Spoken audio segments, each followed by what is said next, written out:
Hello, my name is Fatima, and I'm going to be discussing ways to act, think, learn, and fight with others at work in the Business Ethics Bound.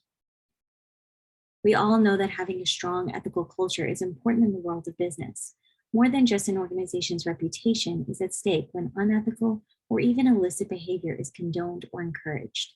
The socialization within an organization is a major factor that could potentially lead to unethical behavior. Humans are and always have been social creatures. Since the early days of the human race, we have formed tribes, villages, and ultimately civilizations. History will attest that port cities, which welcome travelers to trade in goods and ideas, have always been the epicenter for innovation. Social relationships, therefore, can foster collaboration, motivation, and inspiration. Organizations cannot undervalue the vitality of the social networks of their workplace. Promoting positive social interactions can enhance productivity, job satisfaction, and avoid turnover. This also aids individuals because it can lead to more career opportunities. On the other hand, negative social interactions can have adverse effects on performance as well as personal health and safety. Something as trivial as a disagreement with a coworker can quickly escalate to become an ethical dilemma and even a legal vulnerability for the organization. Negative social interactions that do not get resolved peacefully may result in resentments and lead to abusive behavior such as physical threats, false accusations, insults, and more. Behavior such as bullying or sexual harassment can contribute to what is considered a hostile workplace. In order to succeed, both organizations and their employees must develop and maintain positive social relationships. Individuals must learn to work well with their peers, and organizations must support this when possible. Employees don't have to become best friends with all of their coworkers in order to foster healthy and mutually beneficial professional connections. So, how should individuals act to this end? In general, showing coworkers respect and consideration will go a long way to form bonds and avoid negative interactions. Individuals should be respectful of others and listen to opposing views without interruption. When possible, sharing credit for achievements can also foster goodwill. Individuals should also take responsibility for their own missteps and never attempt to pass the blame to someone else. Organizations can attempt to promote this by praising these behaviors. However, they must be careful not to create a system of incentives that can be exploited. The best course of action for managers is to get to know their subordinates and understand their personalities and natures.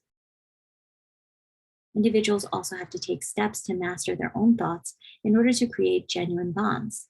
To think in a way that is conducive to positive socialization, employees must learn to take things less personally and disentangle the what from the who. Employees must learn to take criticism positively as well. No criticism can be constructive if the recipient is not willing to acknowledge and learn from their mistakes. Individuals should also try to always assume the best. Many negative interactions can be boiled down to misunderstandings or misinterpretations. So, individuals should avoid jumping to conclusions about a coworker's perceived intentions. Instead, give them the benefit of the doubt and a chance to explain themselves. Organizations can support this by creating environments where helpful feedback is abundant. Managers should be attentive to the emotions of their subordinates and identify situations where intentions may need to be reaffirmed. In order to profit, organizations and their employees must develop an environment for growth and learning. Individuals learn from others by opening their minds to different perspectives and opposing views.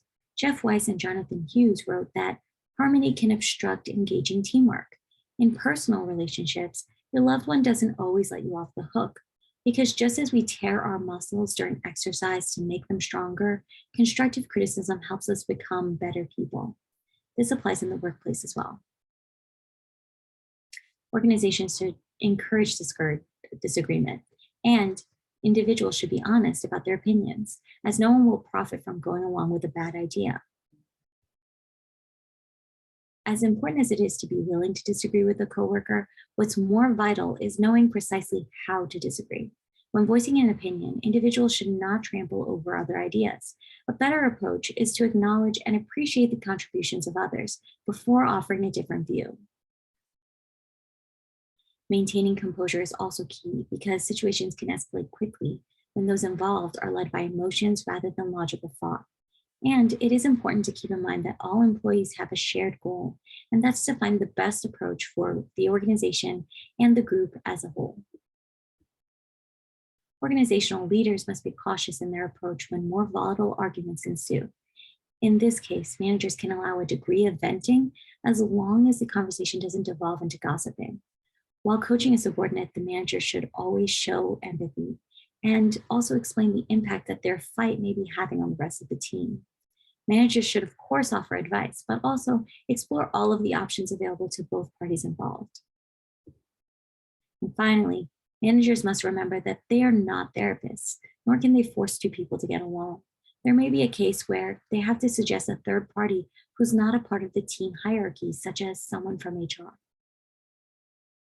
Employing the proper strategies, both at an individual and organizational level, can turn dissent into a positive learning experience. Employees must know how to act, think, learn, and fight in the workplace to promote positive social connections among coworkers. Only through a healthy social ecosystem can businesses profit, grow, and avoid problematic ethical dilemmas. Thank you.